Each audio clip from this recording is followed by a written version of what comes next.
Oi, boa tarde. De novo. A internet deu uma pipocada aqui, a gente preferiu abortar a primeira gravação da live e refazer, já que estava no comecinho, só contextualizando, né? A gente teve alguns imprevistos na parte da manhã, não deixamos de fazer oração, mas não deu para conseguir fazer a gravação, né? Que a gente teve que sair para levar minha mãe para fazer um exame que foi adiantado. A gente conseguiu adiantar ele. A gente não, né? Mas as pessoas que estão cuidando disso lá na Santa Casa. E graças a Deus foi tudo bem, mas a gente demorou um pouco mais. E agora a gente está curtindo o jardim e o pôr do sol e gravar o que o pai pediu, que é a continuação do livro de Jó. Né? Aqui nessa continuação fala do discurso do Eliú, que era um jovem, né, que estava acompanhando todo o diálogo de Jó com os 3 amigos mais velhos e resolveu se colocar. A partir do capítulo 34. Então ele continua o seu discurso assim: vocês que são sábios, ouçam os meus argumentos, vocês que têm conhecimento. Nós somos capazes de escolher aquilo que queremos ouvir, tal como provamos o alimento que achamos gostoso. Por isso devemos descobrir o que é bom e seguir aquilo que é justo. Jó afirma: eu sou justo e Deus me tratou com injustiça. Sou inocente, mas me considero um mentiroso. Sofro uma doença que não tem cura, apesar de não ter culpa. Quem poderia ser tão atrevido como Jó, que despreza a Deus como se estivesse bebendo água? Ele anda como os perversos e se une com as pessoas que não prestam. E diz: não vale a pena tentar agradar a Deus. Vocês que têm bom senso, ouçam. Será que Deus faria alguma coisa errada? Será que o Todo-Poderoso cometeria injustiças? Ele dará a cada homem o que seus atos merecem. Cada um será castigado ou recompensado conforme as suas ações. Afinal das contas, ele só está engrossando o couro para acabar com o Jó, né? Na verdade, o Todo-Poderoso não faz o mal e não é injusto com os homens.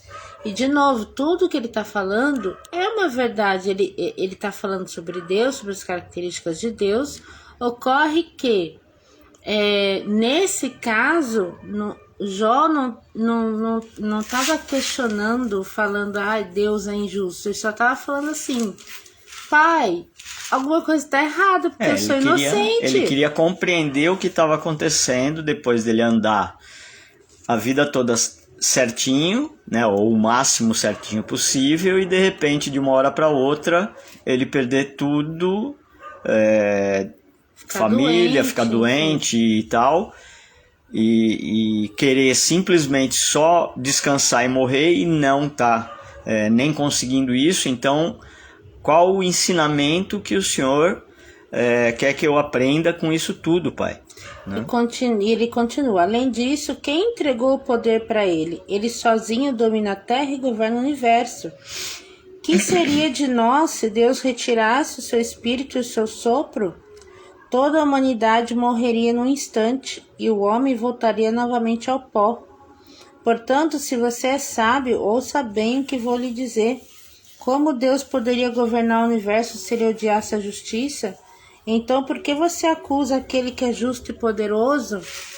Aqui na terra, não é ele que diz aos reis: vocês não prestam?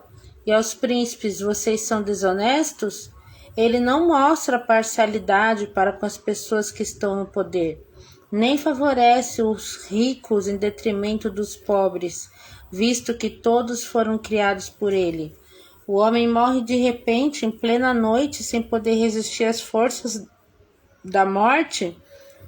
Os poderosos são retirados sem a ajuda de mãos humanas, pois Deus observa de perto todas as ações dos homens.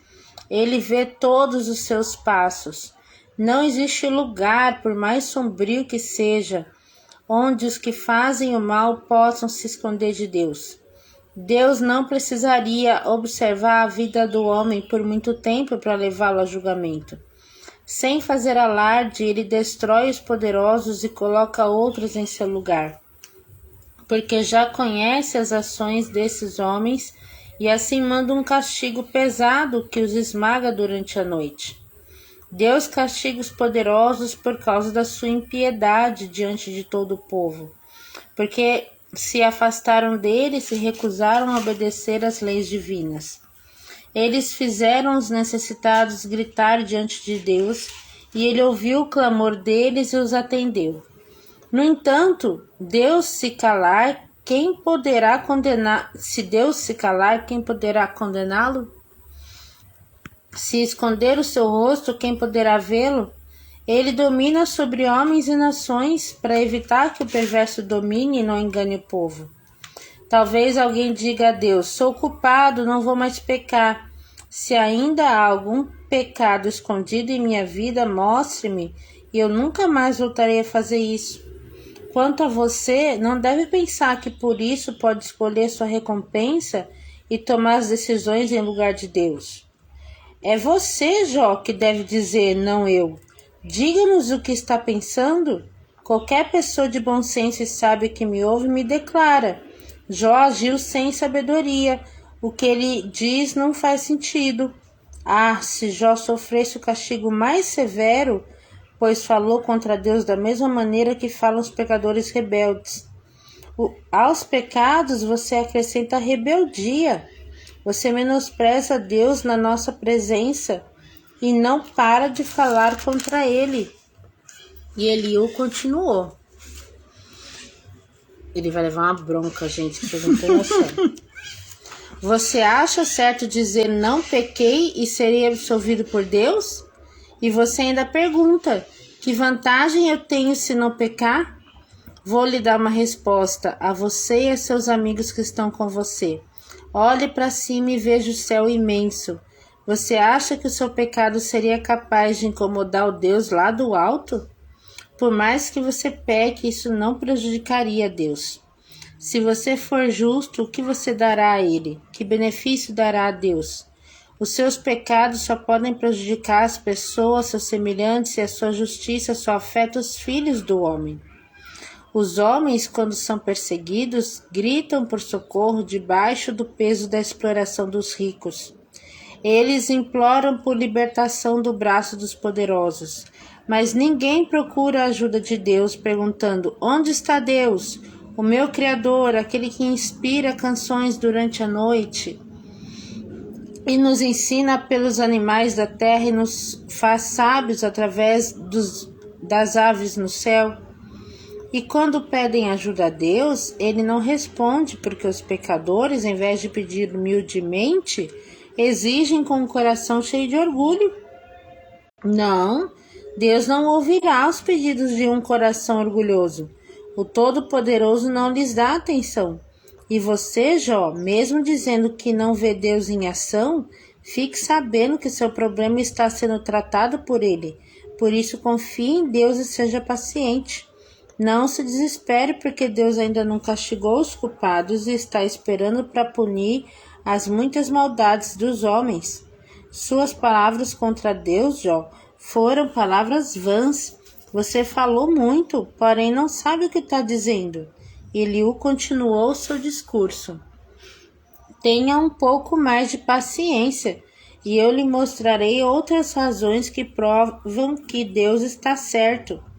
Mostrarei fatos que você ignora e demonstrarei que meu Criador é justo.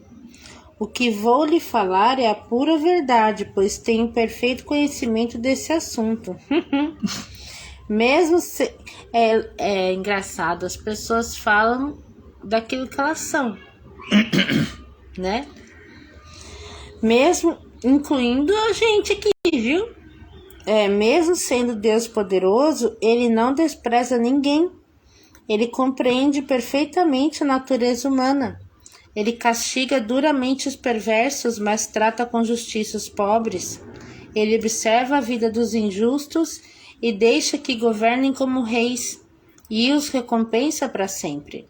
Se alguns são presos com correntes ou são amarrados com cordas da aflição, Deus usa essa aflição para mostrar a eles onde foi que pecaram sendo orgulhosos. Ele fará com que ouçam a correção e mandará que deixem de lado a desobediência. Se eles obedecerem e voltarem a servir a Deus, terão uma vida feliz e tranquila nos anos que lhe restam. Mas se não derem importância aos conselhos de Deus, morrerão à espada, porque preferiram continuar cegos. Os perversos ajuntam contra si a ira de Deus. Mesmo quando ele lhes manda o castigo, eles se recusam a pedir ajuda. Eles morrem ainda jovens, destruindo sua vida com imoralidades. É assim que Deus age, livrando o sofredor pelo próprio sofrimento e usa a aflição para acordá-lo. É isso que Deus quer fazer com você. Quer acabar com seu sofrimento e dar a você uma vida de prazer e felicidade, e uma mesa farta com as delícias que havia antes. Mas você foi julgado com o julgamento que cabe aos maus e está recebendo o merecido castigo. Tome cuidado, Jó. Não aceite ser seduzido com riquezas. Não deixe-se desviar pelo suborno. Coitado.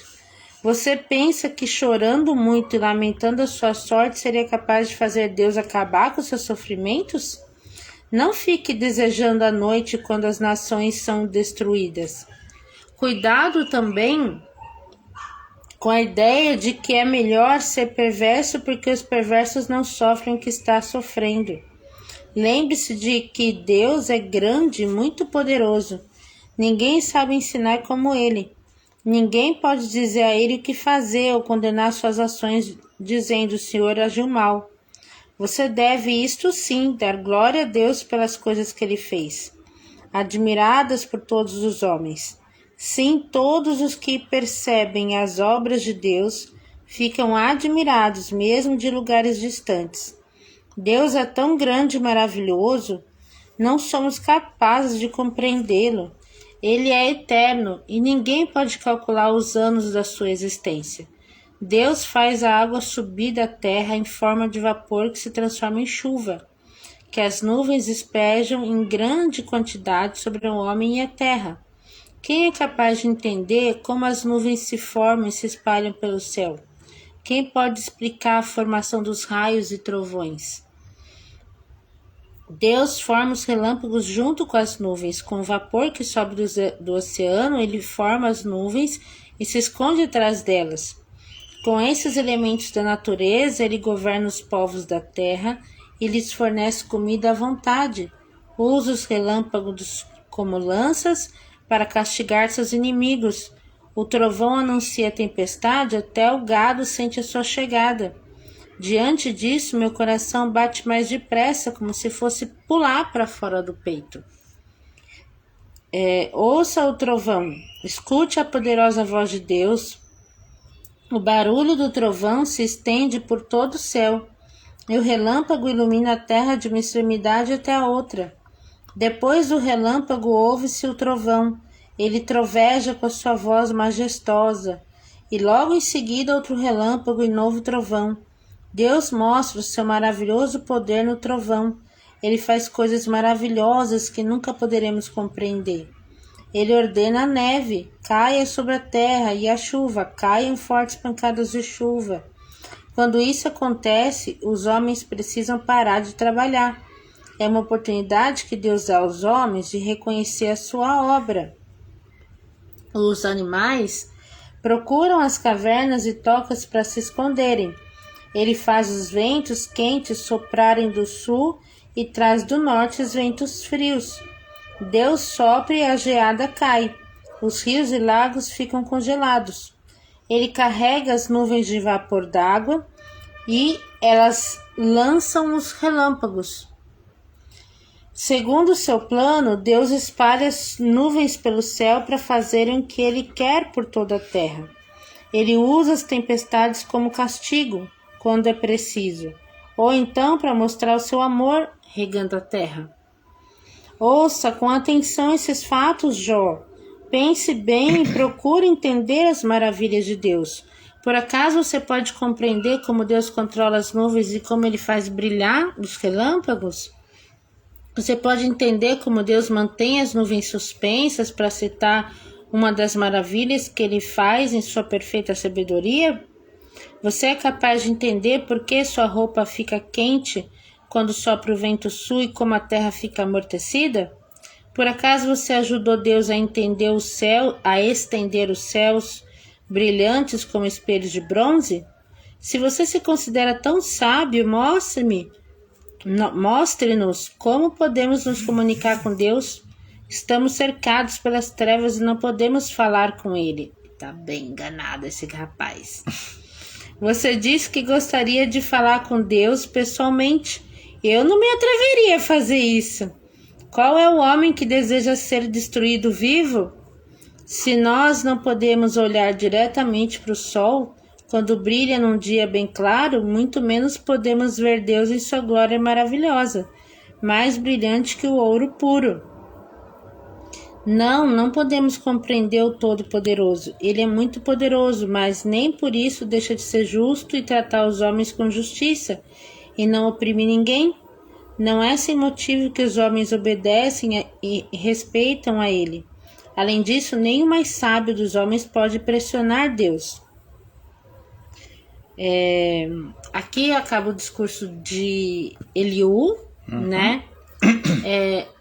E fica bem claro que ele conhece a Deus, assim, as maravilhas que Deus faz, muito do que ele alega que, né, faz sentido, mas não é uma pessoa com intimidade com Deus, né? Que acha que não é possível nem conversar com ele, né? E tá ali macetando Jó, coitado. Jó dizendo que é inocente e tudo mais. E além dos outros 3 amigos mais velhos, o Eliú, sendo jovem, também engrossou o coro, colocando Jó ainda mais para baixo, né? É um discurso de quem segue, mas não vive, né? E é o que a gente sempre pega por experiência própria. Porque a gente sempre falava, tanto eu quanto Lígia, nas nossas vidas, antes da gente conhecer um ao outro e antes da gente estar juntos e viver essa palavra juntos, né? Se entregar para Deus realmente e seguir aquilo que Ele pede, cada passo pequeno, né? Viver com Ele, né? Como Ele sempre diz, né? E Ele diz: é bom viver com os meus filhos, né? E assim, tudo que ele está dissertando, né, Eliú, sobre Jó, percebe-se que ele distorceu muitas das coisas que Jó falou. Ou seja, aquilo que ele está dizendo, que a pessoa precisa ter cuidado com aquilo que fala ou que ouve, teria que servir para ele olhando no espelho. Né? Então, a gente tem que tomar muito cuidado quando a gente lê, escuta e interpreta alguma coisa com o nosso pensamento. E ainda aconselha alguém, né? E aconselha, que é bem perigoso, né? Então, muitas vezes, que me pediram alguma coisa, eu sempre falo, eu posso aconselhar dando exemplo da minha vida e como eu agi. Isso não quer dizer que essa fórmula vai servir para você, mas pelo menos pode te alertar em algo, mas o principal que você tem que buscar é o Pai, né? E por falar nele, né? Amanhã a gente vai conseguir terminar o livro de Jó, porque já chega na parte final, onde o Senhor responde a Jó através da tempestade. Né? E é muito legal. Então, amanhã é domingo, né? A gente continua juntos. Depois, eu sei que sempre o Pai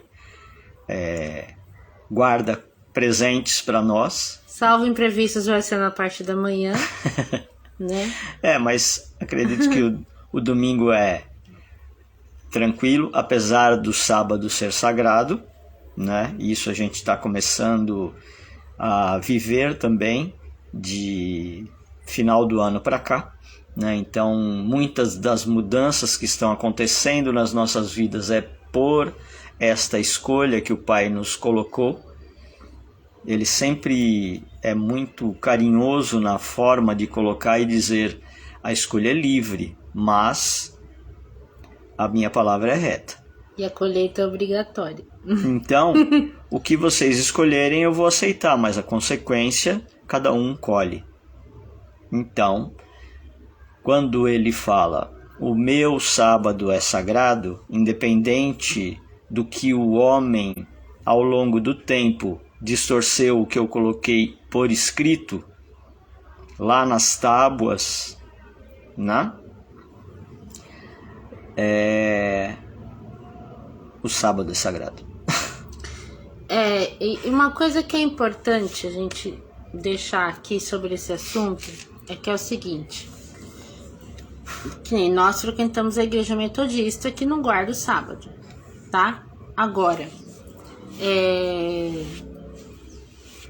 tem questões que Deus vai colocar de forma muito particular para cada família. É um ponto. E outra é que muitas vezes o que leva você a congregar com as pessoas, né, é o amor, é um sentimento familiar, e é o que nos move ali, né, com as pessoas que nós temos muito carinho e amor na igreja metodista. Da mesma forma que não é nenhum problema a gente começar a guardar o sábado, mesmo congregando, né, numa denominação que não faz isso, também não nos cabe chegar lá numa organização e falar: vocês têm que fazer dessa forma, né? Até porque isso vem vindo ao longo de tantos séculos, tá? São séculos e séculos de alterações, mudanças e contextos mundiais que não dá para você simplesmente dizer: não, isso aqui não está batendo, tem que mudar. Se demorou tanto tempo para nós que estamos aqui entender de tudo isto e ainda estamos muito rasos, né, nesse entendimento, não dá para a gente virar e falar esse ou aquele. O julgamento não é da nossa parte. A gente não tem que se comportar como Eliú, como os amigos de Jó, sabe? É isso que a gente quer dizer. Que tem coisas que o Espírito Santo vai incomodar determinada pessoa, determinada família, mas que aquilo é prioridade para aquelas pessoas naquele momento, tá? E essa questão do sábado veio para nós agora, né? Para a gente realmente fazer essa dedicação, mas pode não ser assim para outras pessoas e outras famílias, e tudo bem. Pode ser, inclusive, que nós ainda estejamos, vamos dizer, um pouco fora das escrituras em outras questões, que eles estejam mais adiantados, porque Deus os incomodou naquelas questões, sabe? Porque como Deus vai modelando cada pessoa e cada família, primeiro só cabe a Ele, né? E segundo, não é um padrão, sabe? Nós não somos iguais. Ele trata cada um de forma única, personalizada, né? É maravilhoso isso. Então, como também é uma questão nova para nós, né? A gente está estudando, tá ouvindo de Deus sobre esse assunto. É um assunto até que nós vamos levar para nossa pastora para conversar com ela e tudo mais. Já estamos aqui adiantando um pouco, mas depois a gente vem aqui, a gente conversa e mostra e assim conversa com vocês sobre como que isso tem acontecido, como vem acontecendo, para talvez auxiliar quem também escutou esse chamado e não sabe muito por onde começar. Tá bom? Mas é isso. Hoje o contexto foi este, né? Com algumas mudanças, mas a base sempre é a mesma, né? Então, você não pode ter medo de mudanças, né? Não existe uma regra constante, contínua, exata, né? Tanto que o pai mesmo fala, vocês são livres para planejar, né? Mas quem diz a hora e o momento do acontecer e do realizar sou eu. Então, por mais que a gente planeje, é só o colocar uma linha para seguir e saber que a gente quer alcançar aquele resultado. Como vai ser? A gente vai se esforçar e o pai vai trazer as oportunidades, né? O que a gente tem que fazer é dar as mãos e andar sempre com ele, só isso. Amém. Tá bom? Então até amanhã, gente. Fiquem com Deus, tá? Um bom final de sábado para todos. Abençoado. Até mais.